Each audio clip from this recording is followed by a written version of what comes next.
예수께서 행하신 첫 표적이라는 말씀으로 은혜를 나누고자 합니다. 아까 11절에 보면 예수께서 이 첫 표적을 갈릴리 가나 혼인잔치에서 행하여 그의 영광을 나타내심에 제자들이 그를 믿으니라. 자, 사흘 되던 날이라 하는 것은 예수님이 세례 받으신 후에 예수님이 세례 받으시고 또 제자들을 부르신 그 사흘 되던 날입니다. 자, 예수님이 세례 받으시는 그 순간부터 이제 그리스도로서 하나님의 아들로서 공적 사역을 하시는 공생애가 3년 6개월 동안 시작되는 날입니다. 이제는 인간 예수로 30년을 살았지만 이제는 하나님의 아들로서 메시아로서 그리스도로서 공생애를 시작하신 그 첫째 날 세례를 받으시고 사흘째 되던 날 이 갈릴리 혼인잔치집에서 물로 포도주를 만드시는 첫 번째 표적을 행하셨습니다. 오늘 이 첫 표적을 행하신 이유가 세 가지를 살펴보려고 하는데, 예수님이 물로 포도주 만드신 것은 야 너희들 술 먹고 살아라, 포도주 마시고 살아라 그랬을까요? 그 이유가 아니죠. 예수님이 물로 포도주를 만드시는 이 놀라운 표적이라고 하는 건 이적으로 끝나는 사건이 아닙니다. 아, 놀라운 일이 일어났다, 인간이 할 수 없는 신적인 능력이 나타났다, 초자연적인 역사가 나타났다, 그걸로 끝나는 게 아니라 표적이라고 하는 건 이적을 통해서 무언가 메시지를, 무언가 목적, 의미를 나타내고자 하는 것이 표적입니다. 그러면 오늘 세 가지, 예수님이 물로 포도주 만드신 사건을 통하여 그 놀라운 이적을 베푸신 목적, 의미, 메시지가 뭔가 11절 다 같이 한번 읽어봅시다. 다시 11절 시작. 예수께서 이 첫 표적을 갈릴리 가나에서 행하여 그의 영광을 나타내시매 제자들이 그를 믿으니라. 첫 번째가 예수님은 그냥 보통 인간이 아니라 하나님의 아들이시요 메시아라고 하는 신적인 성품을 가지신 분이라는 그 영광을, 신의 영광, 말씀이 육신이 되어 우리 가운데 거하시며 우리가 그 영광을 보니 아버지의 독생자의 영광이요 은혜와 진리가 충만하더라. 그 독생하신 하나님의 영광을 나타내시는 것입니다. 물이 변하여 포도주가 됐다고 하는 그 놀라운 이적을 통하여 신적인 영광을 나타내심에 누가 믿었어요? 제자들이 그를 믿으니라. 이게 첫 번째 이유예요. 갈릴리 가나 혼인잔치집에서 물로 포도주를 만드신 이유는 신적인 영광을 나타내셔서 제자들로 하여금 예수님을 믿게 하려 하시니라. 50절 읽어봅시다. 50절 1장 50절 50절 51절 시작. 예수께서 대답하여 이르시되 내가 너를 무화과 나무 아래에서 보았다 함으로 믿느냐? 이보다 더 큰 일을 보리라. 또 이르시되 진실로 진실로 너희에게 이르노니 하늘이 열리고 하나님의 사자들이 인자 위에 오르락내리락 하는 것을 보리라 하셨습니다. 이 사건이에요. 내가 너를 무화과 나무 아래서 보았다 하느냐? 너가 무화과 나무에 조용히 앉아서 하나님 앞에 기도하고 말씀을 묵상하는 아무나 모르는 그 비밀스러운 장소에 너 혼자 있었을 때 나는 너의 모든 걸 보고 알고 너의 기도를 듣고 있었다. 그러니까 깜짝 놀래가지고 주는 하나님이십니다, 주는 그리스도십니다, 그렇게 고백했을 때에 내가 너를 무화과 나무 아래에 있었다고 믿느냐? 이보다 더 큰 일을 보리라. 하늘이 열리고 하나님의 사자 천사들이 예수님을 통하여 오르락내리락 하는 놀라운 이적적인 역사를 보리라 할 때 그 첫 이적이 물로 포도주를 만드시는 사건입니다. 이 물로 포도주를 만드신 사건은 하늘이 열리는 사건이고 하나님의 사자들이 예수님 위에 오르락내리락하는 하나님의 영광을 나타내는 더 큰 일입니다. 더 큰 일. 2장 23절 읽어볼까요? 2장 23절 시작. 유월절에 예수께서 예루살렘에 계시니 많은 사람이 그의 행하시는 표적을 보고 그의 이름을 믿었으나 예수님이 표적을 행하시는 것은 그의 이름을 믿게 하시려는 거예요. 아, 이분은 보통 인간이 아니구나. 이분에게는 놀라운 신적인 능력을 가지고 계시는구나. 어떤 영국의 신학교에서 이 물로 포도주 만드신 사건을 논하라는 시험을 봤어요. 근데 다른 학생들은 열심히 쓰고 그걸 제출했는데 영국의 시인입니다. 나중에 놀라운 시인이 된 바이런이라고 하는 신학생은 그냥 눈만 감고 가만히 앉아 있었어요. 시험 시간이 다 끝나는데. 그래서 교수가 야 너는 왜 가만히 있느냐, 빨리 써라, 시간 다 됐다 그러니까 몇 자 쓰고 딱 내고 가더래요. 그 바이런이 쓴 게 뭐냐면 물이 창조주 하나님을 만나자 얼굴이 붉어졌도다. 시인답잖아요. 물이, 예수님은 창조주 하나님이래요. 창조주 하나님의 얼굴을 보자 얼굴이 붉어졌도다. 그래서 물이 포도주를 변했다는 거예요. 이건 예수님은 물로 포도주 만드는 사건은 과학을 초월한 겁니다. 창조주만이 하실 수 있는 거예요. 말씀으로 천지만물을 창조하신 창조주이시기 때문에 가능한 거예요. 그래서 예수님이 물로 포도주 만드는 사건은 예수님은 하나님의 아들이시요 그리스도시요 창조주 하나님이시구나 하는 걸 믿게 하려고 제자들도 믿었고, 또 예루살렘에서 예수님이 행하시는 많은 표적을 보고 그의 이름을 믿었던 겁니다. 이게 첫 번째 이유예요. 20장 한번 봅시다. 요한복음 20장 30절 31절 읽어봅시다. 같이 시작. 예수께서 제자들 앞에서 이 책에 기록되지 아니한 다른 표적도 많이 행하셨으나 오직 이것을 기록함은 너희로 예수께서 하나님의 아들 그리스도이심을 믿게 하려 함이요 또 너희로 믿고 그 이름을 힘입어 생명을 얻게 하려 함이니라. 예수님이 행하신 표적이 요한복음에는 7가지가 기록됐습니다. 7기적 7가지 놀라운 표적이 기록됐어요. 그런데 기록되지 않는 것이 더 많아요. 이 책에 기록되지 않은 다른 표적도 많이 행했어요. 그런데 오직 이 7가지 표적만 기록한 것은, 따라서 합시다. 너희로 예수께서 하나님의 아들 그리스도이심을 믿게 하려 하며 또 너희로 믿고 그 이름을 힘입어 생명을 얻게 하려 함이니라. 그러려고 이 표적을 기록한 거예요.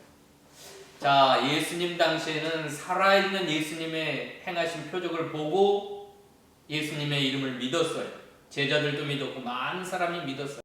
예수님의 표적들을 우리는 읽고 믿는 겁니다. 믿고 예수님은 하나님의 아들 그리스도이심을 믿게 하려 하며 그 예수님을 믿고 그 이름을 힘입어 생명을 얻게 하려 하십니다. 이게 첫 번째 이적이에요. 예수님이 가나 혼인잔치에서 물로 포도주를 만드셨다고 하는 사실을 기록해서 2000년이 지난 지금도 우리는 요한복음 2장 말씀을 보면서 예수님을 통하여 하나님의 영광을 나타내셨구나, 예수님은 창조주 하나님이시구나, 하나님의 아들이시구나, 그리스도시구나 믿어지는 거예요. 다른 사람들은 못 믿겠다는데 우리는 믿어지는 거예요. 어때, 여러분 믿어지십니까? 믿어지세요? 그게 과학이 안 맞는데 어떻게 믿습니까? 어떻게 물이 포도주가 됩니까? 믿어지는 거예요. 믿어지는 게 은혜고, 믿어서 우리는 생명을 얻었습니다. 예수님을 통해 생명을 얻었습니다. 이것은 이 이 기적은 하늘이 열린 사건이고 하나님의 아들 예수님을 통하여 천사가 오르락내리락하는 놀라운 더 큰 이적적인 역사입니다. 두 번째 왜 예수님이 이 표적을 행하셨는가? 자, 예수님은 지금 그리스도로서의 공적 생애를 행하는 겁니다. 하루하루 그의 하루하루의 순간순간 시간 그의 행하시는 모든 것들이 예수님은 그리스도로서의 삶입니다. 그런데 그 그리스도로서의 공적 사역을 하시면서 왜 하필 첫 번째 표적을 혼인잔치에서 행했을까요? 거기에는 엄청난 복음의 메시지가 있는 거예요. 지금 우리나라나 지금 이 결혼식은 하루에 끝나는 거지만 유대인의 결혼의식은 일주일을 한답니다. 일주일. 그래서 유대인의 결혼 예식을 자세히 살펴보면 거기에 예수님의 초림, 예수님의 재림까지 다 들어있는 거예요. 그래서 예수님의 공적 사역을 행하실 때 첫 표적을 어디에서 행하셨어요? 결혼의식, 혼인잔치에서 행하셨다는 게 거기에 엄청난 메시지가 있는 거예요. 따라서 합시다. 예수님의 복음운동은 혼인잔치와 같다. 이게 메시지예요. 이게 메시지. 자, 유대인의 혼인잔치 속에는 예수님의 초림, 예수님의 재림까지 그 모든 예수님의 생애가 다 들어있는 거예요.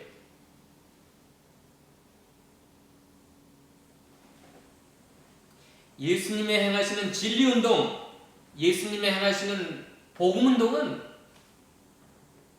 혼인잔치와 같다는 거예요. 그걸 나타내시려고 그 메시지를 담고 있는 것이 이 첫 표적입니다. 첫 표적. 자, 예수님이 행하시는 복음운동, 진리운동, 또 예수님이 우리에게 주시는 구원과 영생은 뭐와 같아요? 혼인잔치와 같아요. 혼인잔치. 그래서 복음서에 보면 재림을 이야기할 때도 이 혼인잔치를 이야기해요.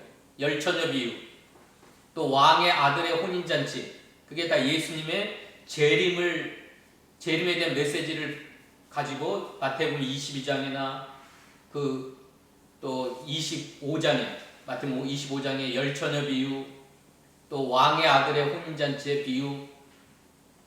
그래서 복음운동, 우리가 받은 구원, 우리가 받은 이 영생의 축복은 혼인잔치와 같구나. 그럼 혼인잔치가 뭐와 같다는 거예요? 신랑은 누구고요?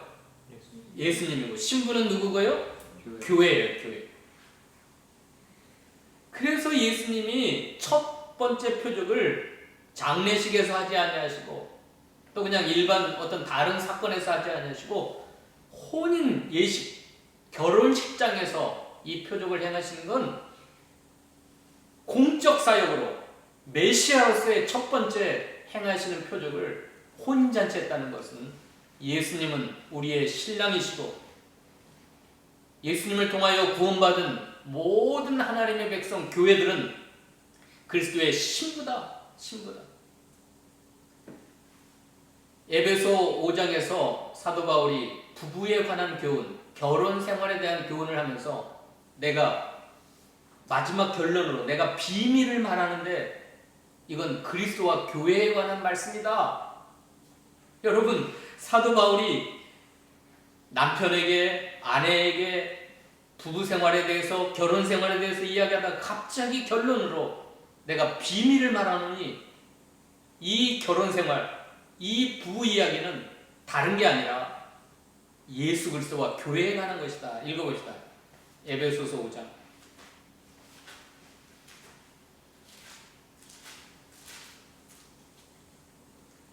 5장 31절 봅시다. 31절, 32절까지.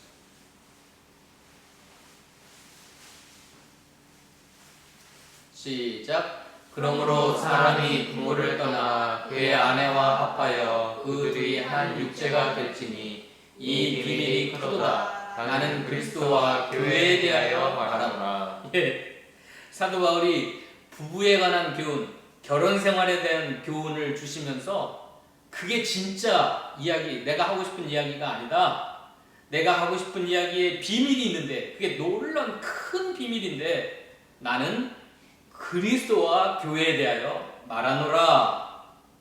그러니까 예수님이 물로 포도주 만든 건, 야, 너희들 포도주 먹어도 되니까 포도주 먹고 취하고 즐기고 즐거운 잔치를 만들어라. 그래서 내가 너에게 포도주 만들어준다. 그런 이야기가 아니라는 소리예요.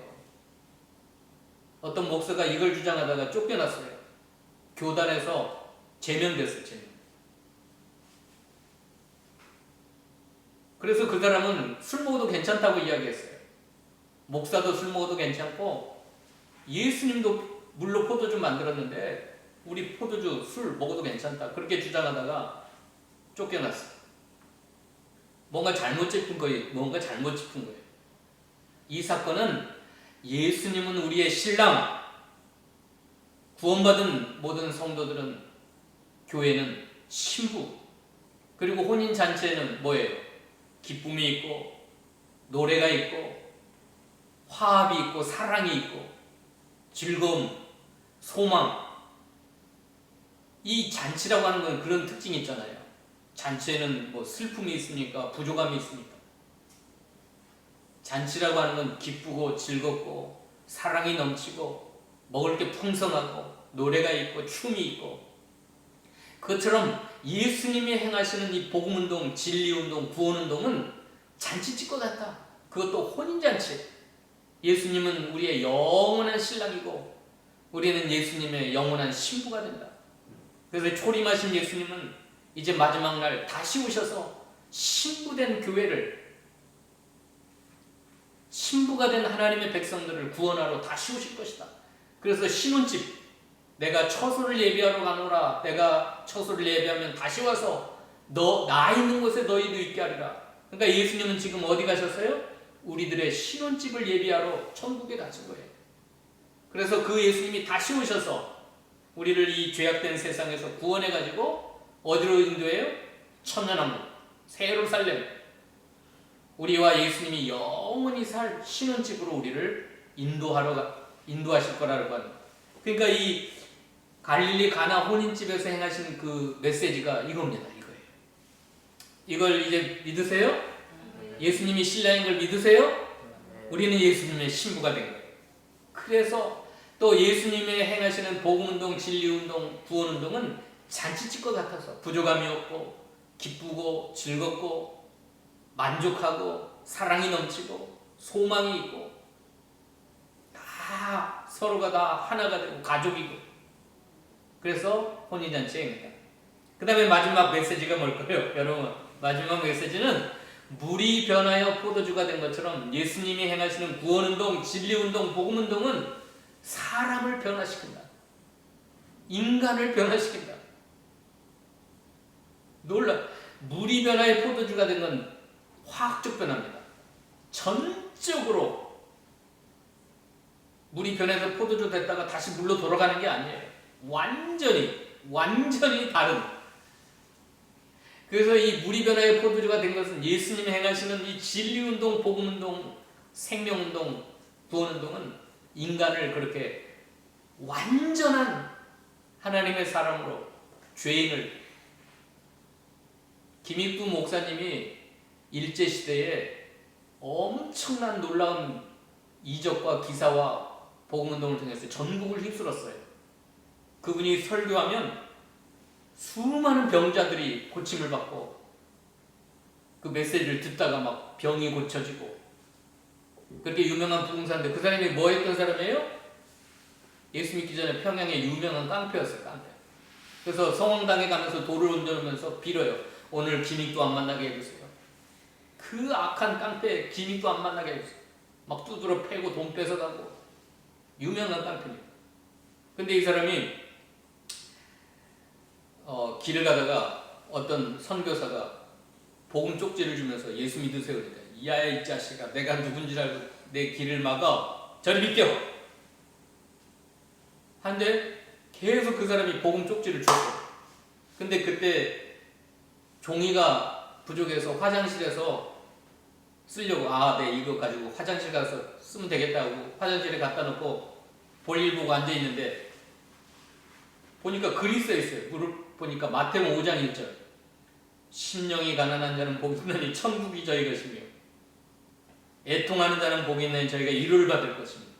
그 말씀을 읽다가 그분의 표현에 가면 칼로 자기 가슴을 찌르는 것 같다 그랬어요. 여러분 평범한 말씀이잖아요. 산상수훈의 첫 번째 팔복의 말씀인데 그 말씀이 김익두의 가슴을 칼로 찌르는 것처럼 그래가지고 이 사람이 자기 발로 교회를 찾아가서 예수를 믿고 목사가 되어서 완전히 이 예수 믿고 변화돼 가지고 평양 거리를 가니까 사람들이 벌벌벌벌 떨면서 옛날 김익두인 줄 알고 그래서 안 되겠다 부조를 썼어요. 김익두 죽었다고 하는 부조를 써가지고 다 돌렸어요. 김익두 죽었어. 나 옛날 깡패 생활했던 김익두는 죽었다. 예수 믿고 다시 태어났다. 완전히 변화된 삶을 산다. 그래서 길을 걸어가는데 어떤 좀 망나니가 김익두를 몰라보고 막 쳤어요. 그러니까 김익두가 뭐라 해요? 예수는 내가 믿고 뭡니까? 은혜는 네가 받는다. 예수는 내가 옛날 김익두에서 너는 죽었어. 근데 내가 예수 믿고 변화돼 가지고 예수는 내가 믿는데 복은 네가 받는다 하면서 그렇게 전도했다고 합니다.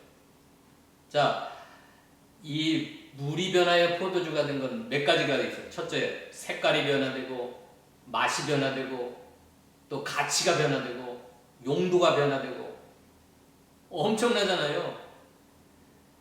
예수 믿으면 다 변하는 거예요. 다 변해. 색깔이 변화되고 자 물과 포도주는 뭐 포도주 한 병에 1,000만 원 하는 것도 있다고 그래요. 가치가 변하고 물론 물도 가치가 있지만 포도주는 더 귀한 거예요. 용도가 변화되고 위치가 변하고 지금 예수님이 물로 포도주 만들 때 그 물은 무슨 물이었어요? 사람들 발 씻고 손 씻고 하는 그 항아리였어요. 항아리, 돌항아리.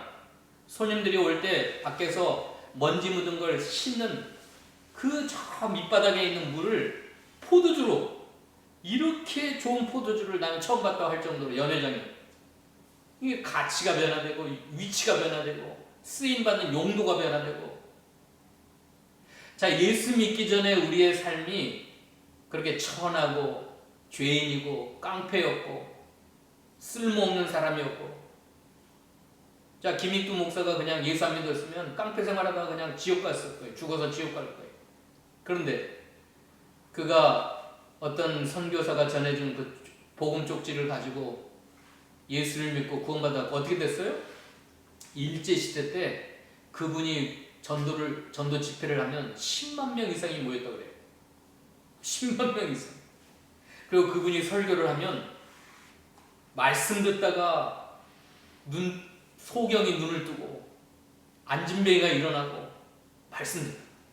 얼마나 귀하고 복되게 쓰임받았어요. 거룩한 하나님의 사람, 능력의 종으로, 불의 종으로. 자, 물이 변화의 포도주가 된 건 이렇게 하나님 앞에 놀랍게 변화된 마귀의 종로로 닫은 우리가 하나님의 자녀가 되는 놀라운 권세를 얻었고 물이 변화의 포도주 된 것 같잖아요. 자, 물이 변화의 포도주가 됐는데 포도주가 다시 물로 돌아간다 그랬어요? 안 돌아간다 그랬어요? 이건 화학적 변화이기 때문에 다시는 돌아갈 수가 없어요. 예수 믿고 구원받은 하나님의 거룩하고 존귀한 사람들은 다시는 돌아갈 수가 없어요. 자, 홍해를 건너서 광야길을 걸어가고 하나님의 약속하신 축복의 땅으로 가다가 사람들이 계속해서 불평했던 게 나 애굽으로 돌아갈래. 나 애굽으로 돌아갈 거야. 애굽 생활이 더 좋았어. 우리를 죽일 곳이 없어서 이 광야에서 인도에서 다 죽이느냐. 모세를 원망하고 하나님을 원망했어. 그런데 애굽을 빠져나올 때 어떻게 됐어요? 홍해가 갈라지고 다 건넌 다음에 홍해가 덮어졌어요. 이건 무슨 말이냐면 다시는 애굽으로 돌아갈 수가 없다는 걸 상징하는 거예요. 그래서 고린도전서 10장에는 이 홍해 건넌 사건을 세례받은 것이다 그랬어요. 세례받은 것이다. 우리가 예수를 믿고 세례받은 것은 이제 다시는 우리는 죄악된 세상으로, 다시는 예수 믿기 전에 그 천하고 불행하고 그 고통스러운 것으로 다시는 돌아갈 수 없이 이제는 영광스러운 하나님의 자녀로, 하나님 앞에 존귀한 하나님의 사람으로 복되게 변화된다는 것을 상징합니다. 자, 이 세 가지 메시지가 있어요. 세 가지 메시지. 자, 예수님께서 이 첫 표적을 갈릴리 가나 혼인잔치집에서 행하신, 그래서 물로 포도주 만든 사건, 메시지가 몇 가지가 있어요? 세 가지예요. 첫 번째가 뭐예요?